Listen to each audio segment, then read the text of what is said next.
Welcome. It's getting tough to find people to speak. So I called this gentleman up and we had a nice conversation. And he had said, I can handle the whole show tonight, which is good because he's going to talk about the honor flight and what they went through thanks to the government. And then he's going to talk about his military experience. So Richard, why don't you start where you grew up at? Where'd you come from? I grew up in Pennsylvania, southwest corner, down by the coal mine that keeps burning forever. And the streets are caving in, and the town of Centralia is now defunct. Old coal mining district. Where'd you go to school? Connellsville, senior high school. How big a school was that? The graduating class was 114. That's bigger than mine. So did you learn anything? You probably did because you joined the military. Yeah, I learned I wanted to leave. Okay, go ahead. Okay. After high school, I went straight into the military. Matter of fact, my parents had to sign for me. I went in when I was 17 years old, and 18th birthday touchdown in Vietnam, and served 3 tours there. And a little background information: I was already an IV certified EMT in Pennsylvania, and the Navy was kind of short on medics. They kept getting shot. And they put me in the rear with the gear with doing triage in the hospitals, teaching me what to do with blowing off arms, blowing off legs, sucking chest wounds, guts hanging out, whatever else happened. And about all I'm going to say about that is that to this day I cannot, and you can ask Aaron, to this day I cannot watch the first 15 minutes of Saving Private Ryan. It's just way too close. I went on Honor Flight 105 back in October during the government shutdown. So my experience, the Flight 105 experience, was a bit different from most of the flights because a lot of things were closed. Normally during the first day you go and do a tour of Fort McHenry. It was closed. So we just rode around in a bus all over Baltimore, and I learned quite a few things actually about Baltimore. Did you know that there's actually 2 Washington memorials? There's one in Baltimore that was built during the time of Washington, and then there's the one up in the mall. There are actually 2 Washington monuments, and they are both spires. We went down by the coast and looked at the wooden fleet, the trimasters, the sailing boats, the Constitution, and several of the other ones were in dock. Went by the Coast Guard facility. We got to view what was not left of the Francis Scott Key Bridge. It had been gone by that time. We left Wichita at 8. We got into Baltimore at about 11, and by the time that we were met by the water cannons coming over top of the jet and the pilots sitting there, he says, well, when we get parked, we've got a whole bunch of chamois. You people are going to have to wipe off the plane. You okay? We got off the plane, and there was a gentleman in a tricorn hat with a bell and the long coat, and he was ringing the bell. Hear ye, hear ye, hear ye. We are here to honor the Honor Flight 105 from Kansas, and we went all the way through the airport with him leading us, ringing that bell just as hard as he could go. Got on the buses. Okay, that sounded like a Jake break. I guess that was the bus coming in. The first place we went, and we were lucky because they didn't know if we were going to make it or not, was Mission Barbecue, just outside of Baltimore. They do every honor flight that comes in. Well, what's so special about that other than the food? It was good barbecue. 12 noon, the whole place stops. I mean, the cook stops, the dishwasher stops, everything stops. Everybody stands up, faces the television in the middle of the room, and everybody sings the national anthem. You don't sing, you go home. Put your hand over your heart and you sing. And then they've got their barbecue grill is put on a deuce and a half. And it's out there, and they have to have special permits to run it around through Baltimore and whatnot. Then we went to see what we could. We just did an overlook of the Fort McHenry. And I found out that if the United States ever makes a new flag, like if we get a 51st star in it, that flag first has to fly over Fort McHenry for 24 hours before it can be flown anywhere else in the world. And that was an interesting fact to me. Second day, we got up, had a breakfast buffet, ate ourselves into oblivion. And then we took off from there and we started touring D.C. Well, we were heading over towards the memorial wall and everything. And I'm sitting, I've got a window seat, and I'm on the inboard side. And 3 black SUVs went by. And I kind of poked my neighbor sitting next to me. I said, something gonna happen. Nah, they just businessmen. They're just people, from the government, and they're going up to the White House or whatever, or just aides or something. Wasn't 2 blocks. They had 3 white vans pulled over, dragging people out of it. The place was crawling, literally, with military and border patrol. Me, I talked to all of them. We had a good time. Took pictures with some of them. Just had a good time with them. Found out where they were from, what they were doing, why they were doing, how they were doing, if they had any troubles or anything. Several of them had gotten into confrontations and whatnot. I was being wheeled around in a wheelchair because I made up with Agent Orange, the heart and lungs, among other things. So I was being wheeled around in a wheelchair. So we hit the mall. I planted my behind in my wheelchair, and the guy that was pushing me around had been there, I think 15 times at his own expense. The people that are the leaders and whatnot, they are there. The honor flight does not pay for them. We have a man that drives the bus from right here, from this post, that has done this 19 times. The flight alone is over $900. And he has done it 19 times. And my guy had done it, I think he said 13 or 14. But anyway, I was being pushed around, and 2 of Jerry Moran, now the government was shut down, like I say, so 2 of Jerry Moran's aides de camp came up and started talking with us. Well, we rolled around. And we came up to the Vietnam Memorial, the 3 soldiers that were up on top of the hill. And the one had his M60 over top of his shoulder, like they normally would carry them. At least where I was, that's what they would do. And we had the greatest discussion about whether the bullets were supposed to face up with the bullets toward his neck, or whether the bullets were supposed to face down. On the Marine Corps, they faced down because they were the opinion during the monsoon season, I don't care how tight they were sealed around the projectile, they were going to get wet, cause misfires.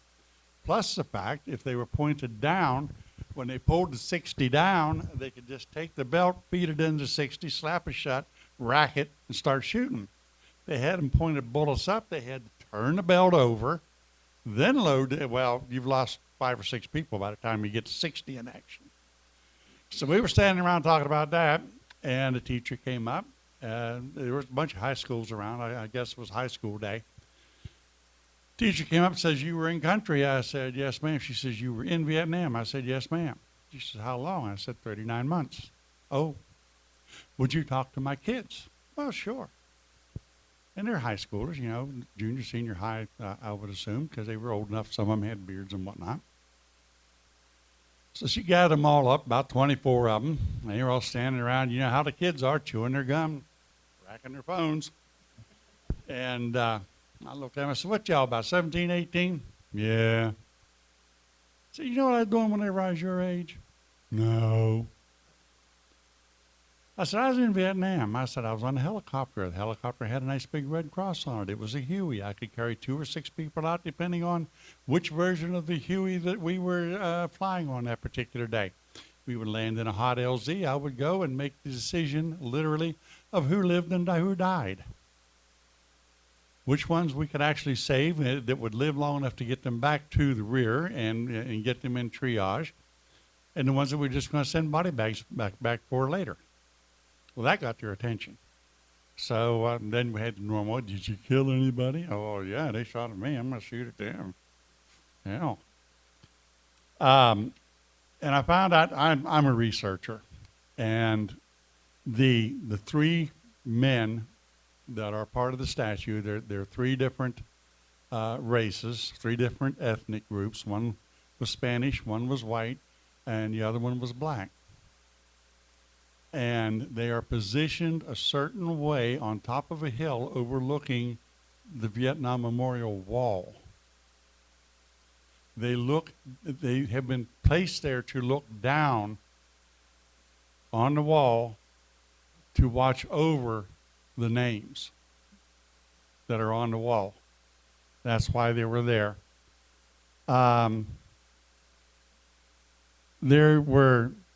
They represented the ranks of U.S. combat personnel that served in Vietnam. The statue's 3 men are purposely identifiable as a Latino American carrying the 60, the European American in the center, and the African American on the right. The 3 figures were based on 7 actual young men, of which 2, the Caucasian American and the African American, were active duty Marines when the sculpture was commissioned. The African American figure was modeled after 3 men, Marine Corporal Terrence Green, Rodney Sherrill, and Scotty Dillingham. The Hispanic figure was modeled after Guillermo Willie Smith de Perez de Leon and Rene Farkas, Farkass. The Caucasian figure was modeled after James E. Connell III, then a corporal in the Marine Corps.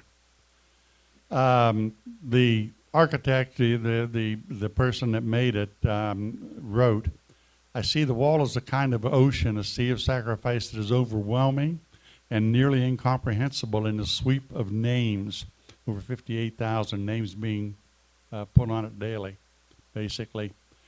I placed these figures upon the shore of that sea, gazing down upon it, standing vigil before it, reflecting the human face of it, the human heart.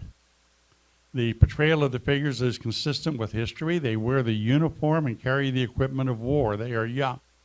The contrast between the innocence of their youth and the weapons of war underscores the poignancy of their sacrifice. There is about them the physical contact and sense of unity that bespeaks the bonds of love and sacrifice that is the nature of men at war. And yet they are each alone. Their strength and their vulnerability are both evident.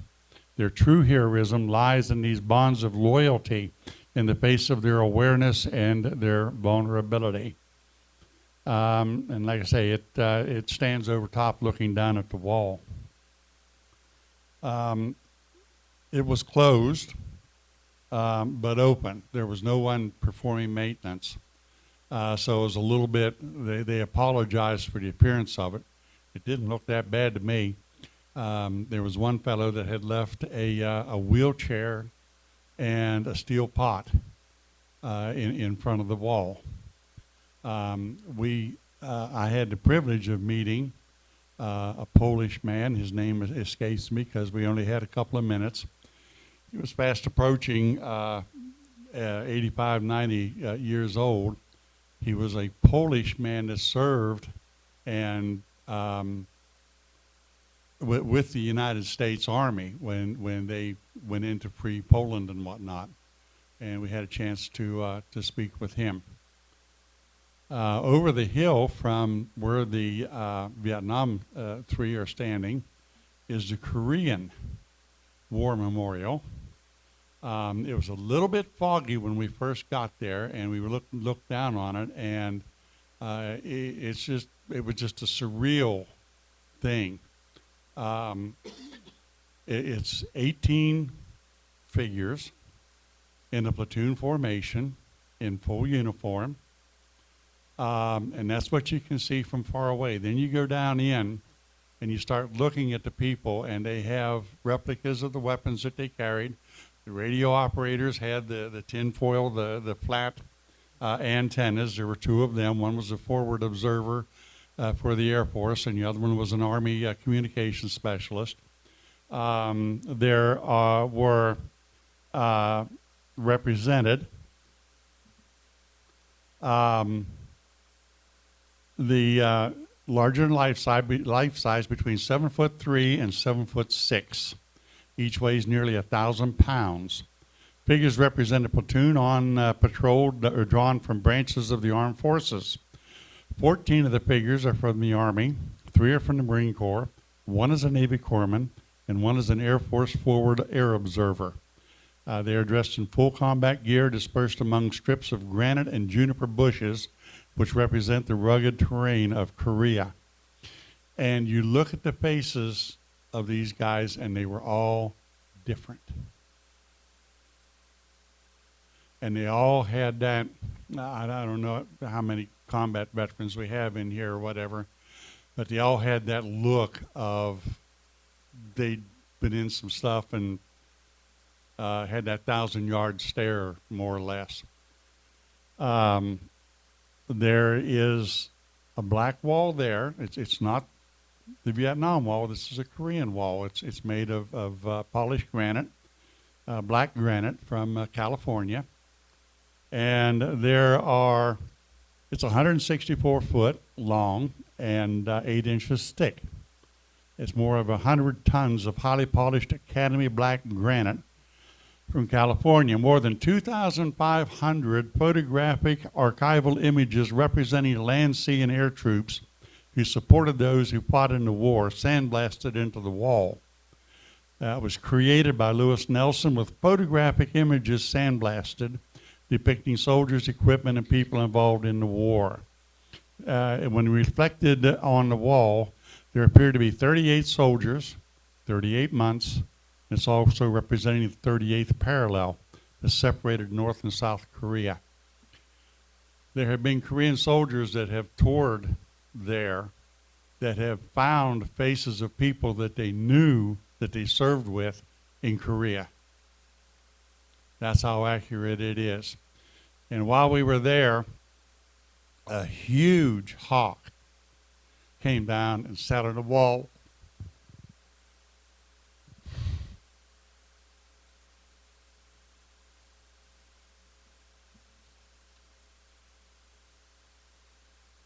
And one of the people that was there said, that hawk comes every day, sits on the wall, looks around, and leaves. Never sits on any of the figures or anything, just sits on the wall, takes everything in, and leaves. And that just blew me away, obviously.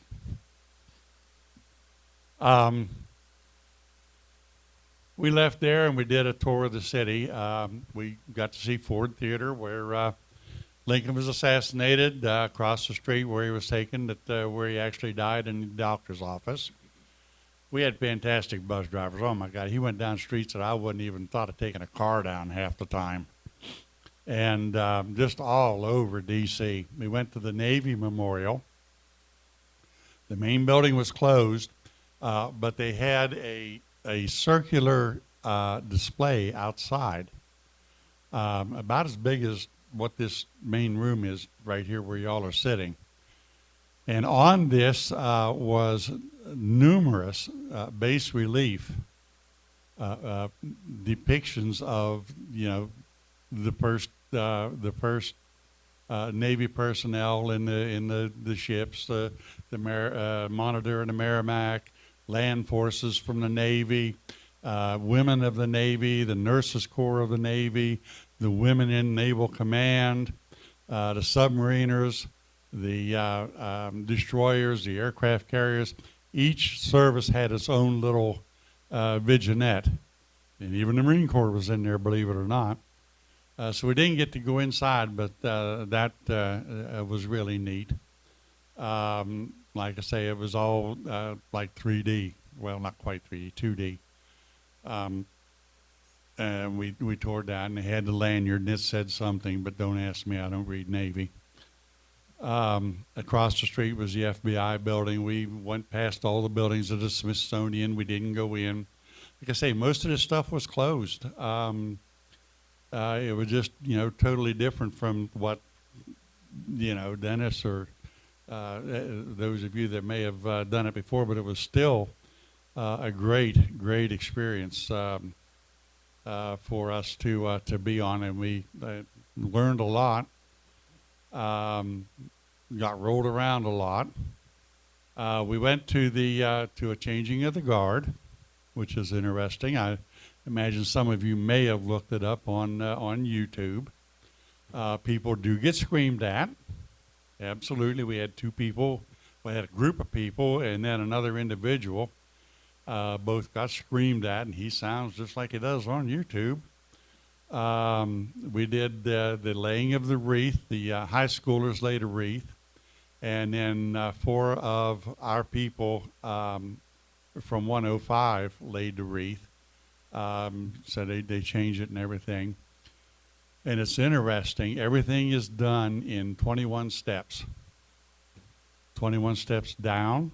He turns and faces towards the tomb, waits for 21 seconds, turns, changes shoulders, 21 steps, 21 seconds back, turns, faces the tomb, turns, re-shoulders the weapon.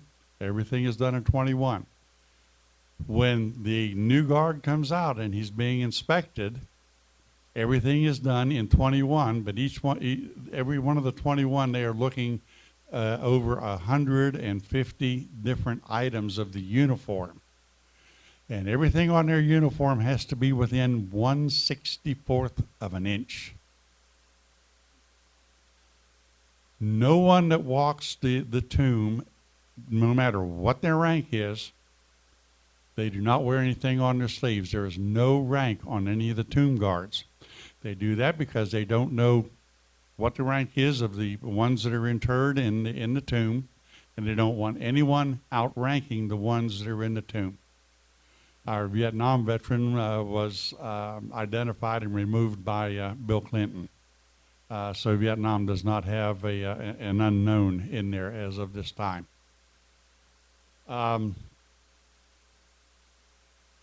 It's interesting because you have the group that are up by the building. The ones in the wheelchairs are down on the ground about from here to Greg, here in the front, away from all the action. They recognize the veterans that are in wheelchairs. Now, they can't look at them. They can't, anything like, can't smile at them, nothing else. But when they come by, they'll scuff their feet. When they walk, they click. It's a solid sound. But when they come by the veterans in the wheelchairs and whatnot that are close enough, they scrape their feet. They scuff their feet. They rub their feet, and you can hear it. Even the commander of the guard, when he's changing, when he comes back from doing the one, he'll scuff his feet. Everybody that is involved in the changing of the guard, when they go by the ones in the wheelchair, they scuff their feet. That is a sign of respect, and that they acknowledge our being there. The ones up near up on the steps, they can't hear it. That is specifically for the ones in the wheelchairs. That was interesting. They serve a 3-year tour, and they get a little pin. And that pin, they'll actually go to fisticuffs over that pin because you get it after you have completed your tour of duty. And they're out there, rain, shine, snow, it doesn't make any difference. And some of you may have seen the little stand that they have there that they'll sometimes go into. There's a mirror there, there's water there for them to drink, and then there's a thing that they can put their gloves in to make them wet, so that when they change their shoulder and you hear that slap on the rifles, that's because their gloves are wet. And then whenever we came back to Wichita, we again had the cannon salute over the airplanes. Everybody met us at the little yellow building there just outside the airport. Honor guard there, and welcome home ceremony and everything. So that was flight 105 for the honor flight. If any of you haven't been, everything is free. I believe we have them around here. If not, I can get the applications for it. You can go online and get it.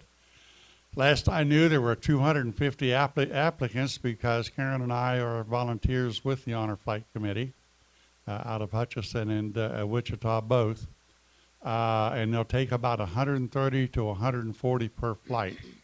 They'll do 2 flights, May and June, and then again in September and October. 4 flights a year, that's it. So it's well worth your time. Get your name in. It's a quick 3 days. It is a very quick trip. But Missouri, they'll leave at 3 o'clock in the morning from the airport, spend the day there, and they will return to Missouri at 3 o'clock in the morning the same day. Kansas has one of the best honor flights in the country. We spend 3 days. Anybody got any questions on this? Anybody? How many have been? It's quite a deal. You ready to talk, Arm? You ready to talk? All right, let's do military service. Go for it. All right. Where do you start basic training at? Let's start at the bottom. Oh, yeah, the bottom. Okay. I was one of the Hollywood Marines out of San Diego. But everybody starts out the same, You got the dark green in the back of the bus and light green in the front of the bus. And you get off the bus and you get on the little yellow footprints, and they start screaming at you they start screaming at you when you get on the bus from the airport. They're always going to be your best friend. Yeah, oh yeah, sure. Back when I was in, they could still thump on you. Yep. They could punch you in the stomach, slap you in the head, do whatever you want to do. One of the real goodies that I had was somebody screwed up, and the whole platoon suffers. They put us in a shower not quite as big as what the center of the room is here. They put us in a shower in there. We duck walked around the outside of the shower. They had strictly hot water. It was not mediated with cold at all.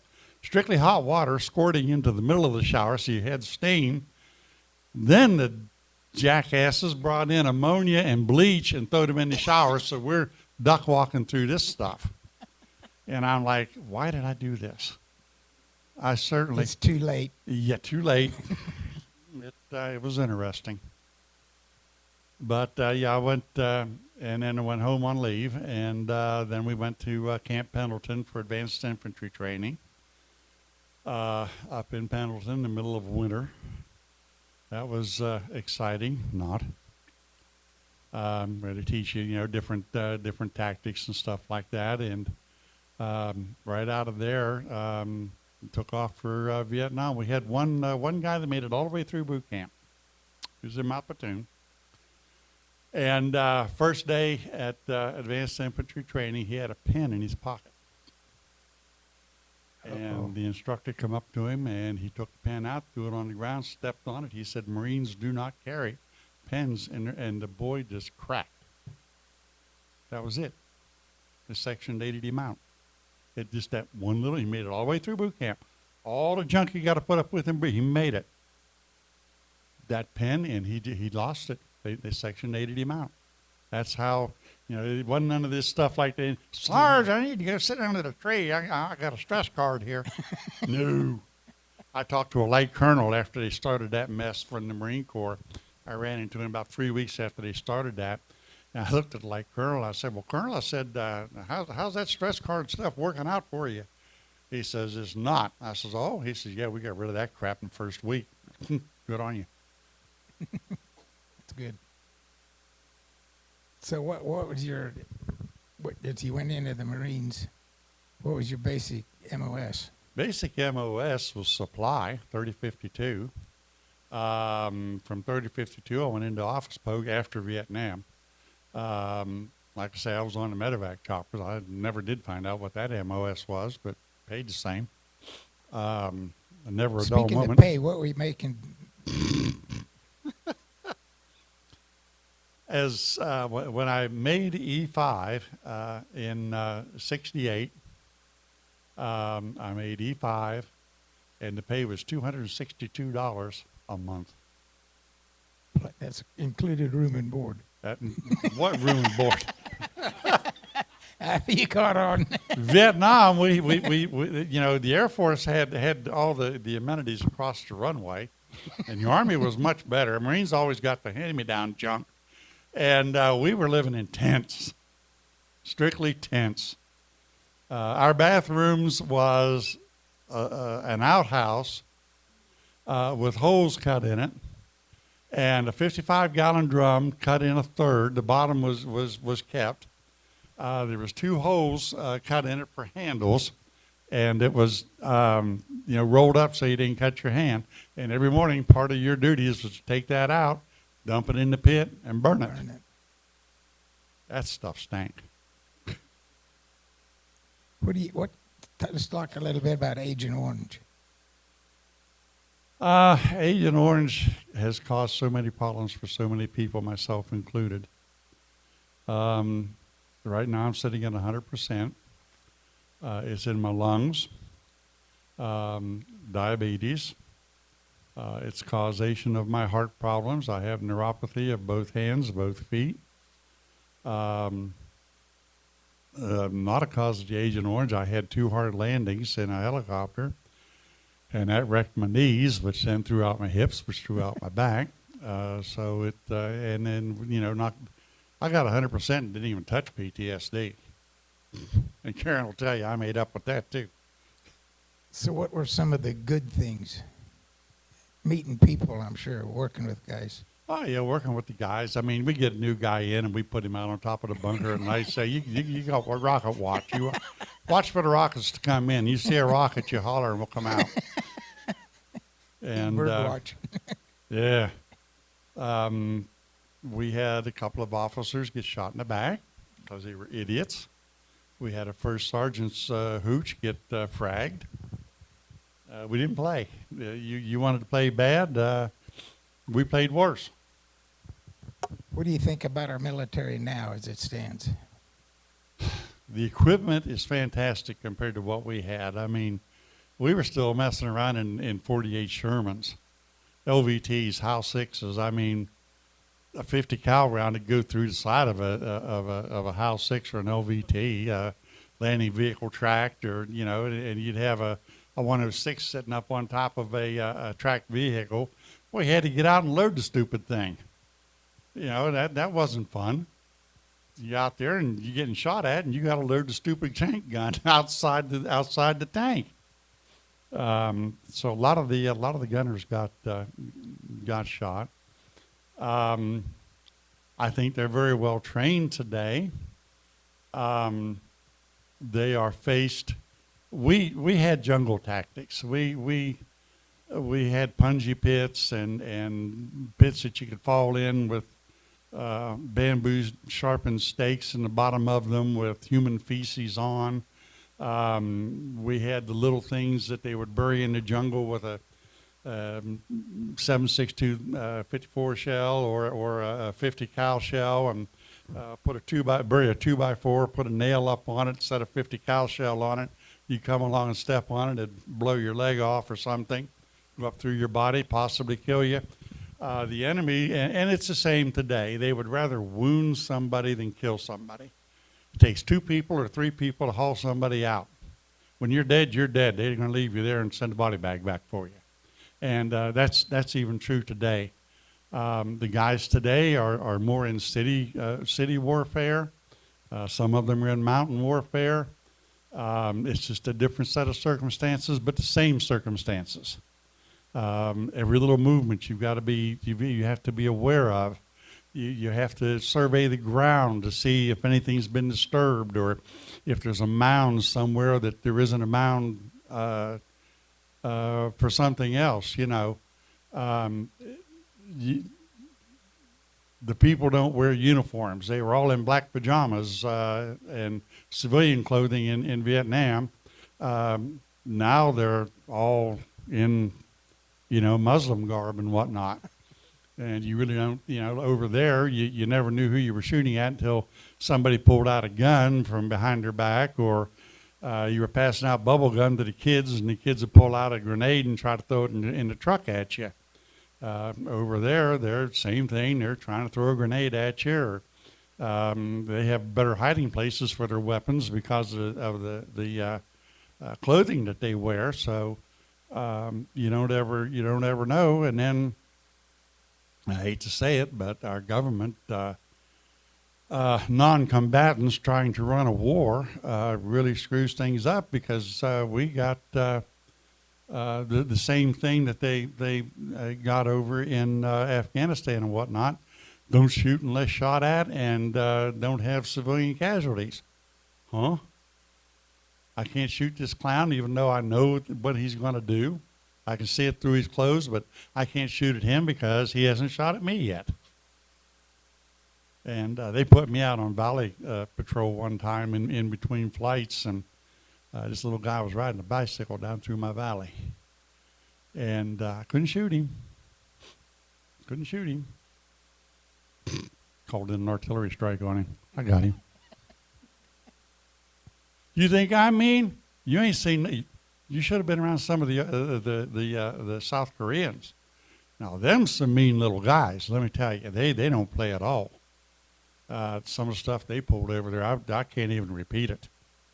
I had one guy that was in Vietnam. He spoke here at one of our breakfasts at the refinery. He said when he got back from Vietnam, he was told to never say anything about Vietnam. And what he did, he says, I can't tell you. I'm not supposed to say what I did when I was in Vietnam. Which is, I don't know why. It was a war. That's not a game. There's no scoreboard with it. So, he just refuses to talk anything at all about it. So it's kind of interesting. Well, there were those that were up near the border of Cambodia. There were those that crossed over the border in Cambodia, and they aren't supposed to talk about it. Now, a lot of the things that I don't talk about is because it's things that people just don't need to know. How many letters I had to send back for people that didn't make it, that were handed to me on a helicopter and said, would you mail this if I don't make it? Would you write my mom, or send this to my mom or my dad or my sister? And if you get back to the States, can you deliver this to someone? Part of my career was what they called angel flights, bringing back the boys that didn't make it covered in American flags. They were called angel flights. You have priority taking off. You have priority landing at whatever airport that you go to, and you do full military honors for them, and you accompany them back home. So I did that. These experiences you went through don't go away. No, they don't. I still have the hypervigilance. Anything that moves, I've got to watch it, and I've got to see what the hands are doing. I've got to see where it's going, how fast it's going, what it's looking at.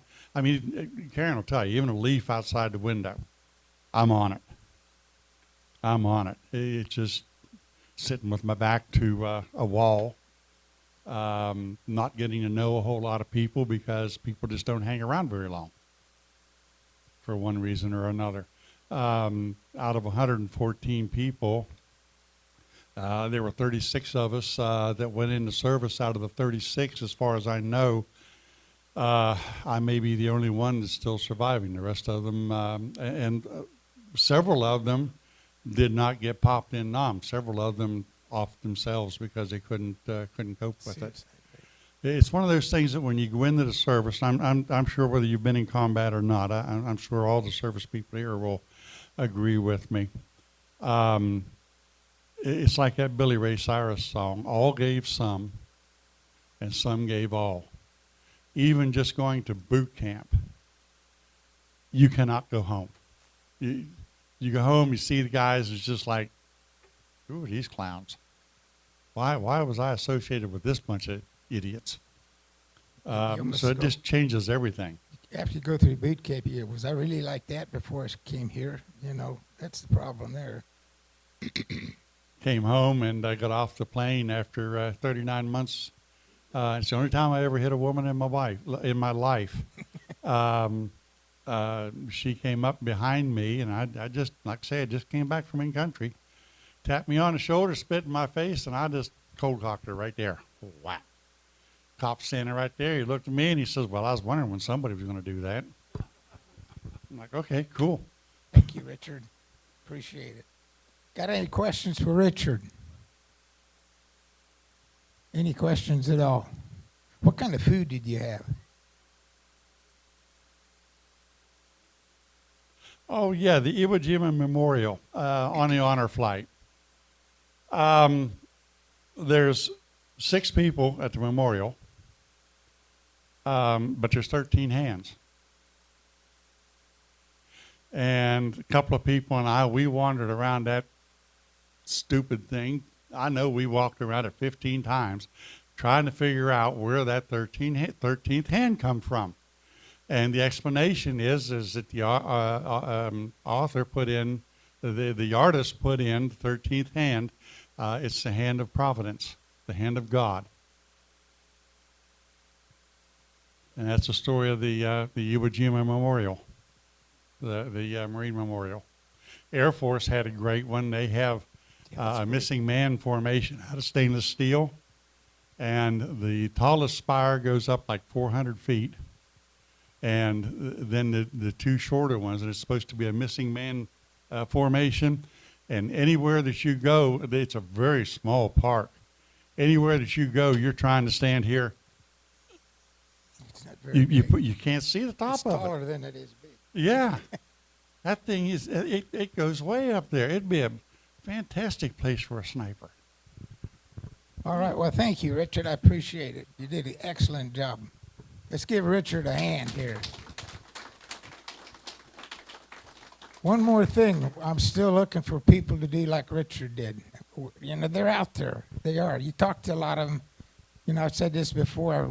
Sit at Walmart, watch for caps coming in with military. Excuse me. Military, you know, either Air Force, Marines, whatever. I'll go up there and say, "How come you wearing your cap?" He says, "Well, I was in the military." "Would you want to do me a favor?" "No, I don't talk." I says, "Well," and I've had a couple of guys that said I can't do it, but once I got them up here, I can't get them to shut up. So, you know, it works both ways. So anyhow, thanks for coming. You got anything? I have one more thing. I have an all-suffering wife. Like I say, I made up with PTSD. I finally admitted it. She has put up with a lot for me, the snap temper, the instant irritation, and she still stands by me. If life gave me the chance to do it all again, all over, to stand in the beginning again with a map in my hands and 1,000 points reaching out before me, I would still choose the one that leads me to you.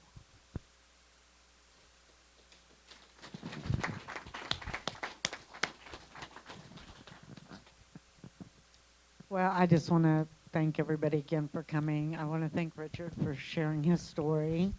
It's very heartwarming, got me.